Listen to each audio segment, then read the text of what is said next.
If you want to understand the way the world works and what influences events, we've got you covered. Here are 3 books about geopolitics you must read. And if you stick to the end, we'll add an extra book about geopolitics and history that will make you rethink who's really to blame for the outbreak of World War I. First, The Grand Chessboard by Zbigniew Brzezinski. Written in 1997 by the former National Security Advisor to President Jimmy Carter, this book tackles the question of the role of the USA as the world's only true superpower after the end of the Cold War and as the 20th century comes to an end. The chessboard, central to his analysis, is all of the Eurasian landmass, which is home to the largest part of the globe's population, natural resources, and economic activity.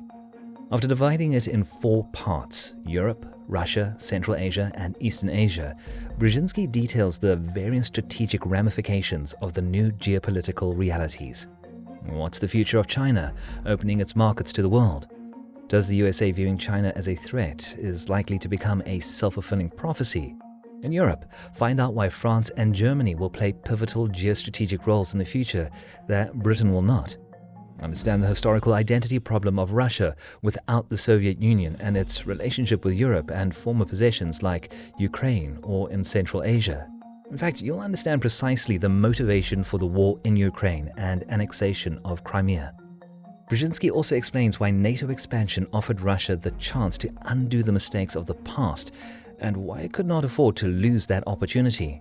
And finally, why America is not only the first truly global superpower, but also the last.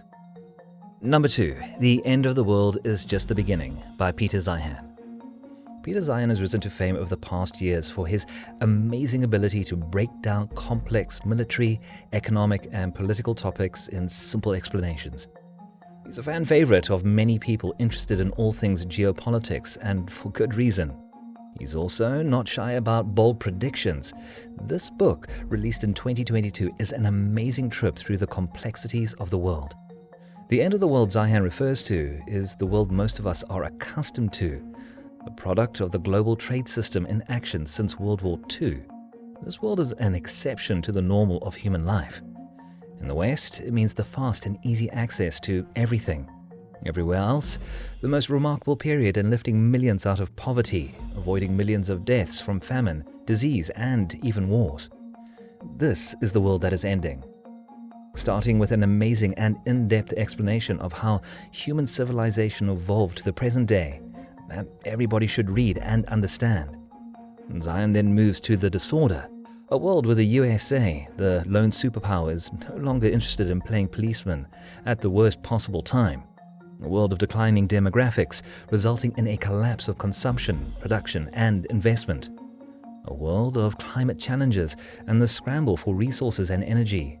A world with more wars, insecurity, and uncertainty. In a word, deglobalization. Number 3, The Next 100 Years by George Friedman. Peter Zeihan's former boss, Friedman, is a renowned geopolitics analyst. He's written multiple books and articles, and his opinion is widely respected. He's probably the right person to take on the gigantic task of forecasting the next century of world events.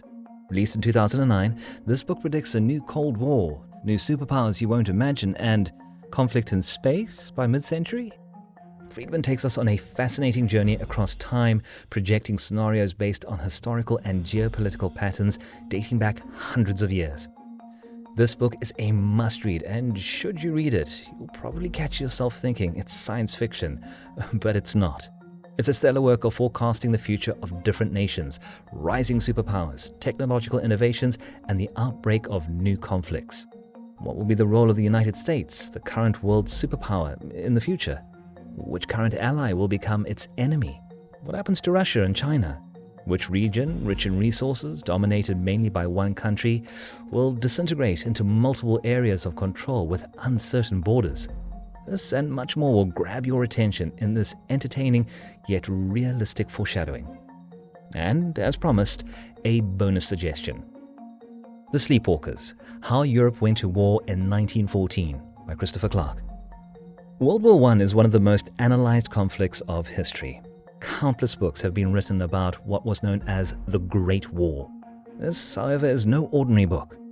Written by history professor Christopher Clark, The Sleepwalkers shies away from the conventional conclusion that the responsibility for the outbreak of the war lies solely with Kaiser Wilhelm II. Clark takes a more risky approach and offers a provocative yet more realistic explanation. There's a lot more to the war than the Kaiser. This book unveils the intricate web of political connections and disconnections between the late 19th century and early 20th century.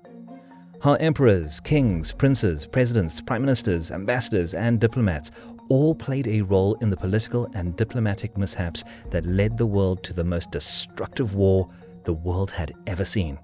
The war that destroyed 4 empires and changed history forever. How much is the Kaiser to blame? Could the Serbian Prime Minister Nikola Pasic done more? How much influence did the French and Russians have in all of it?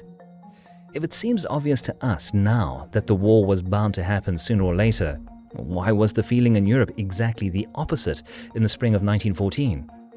This is a tremendous tale of history that shows us that the reality is complex, filled with grey areas, and lots of missed opportunities for peace.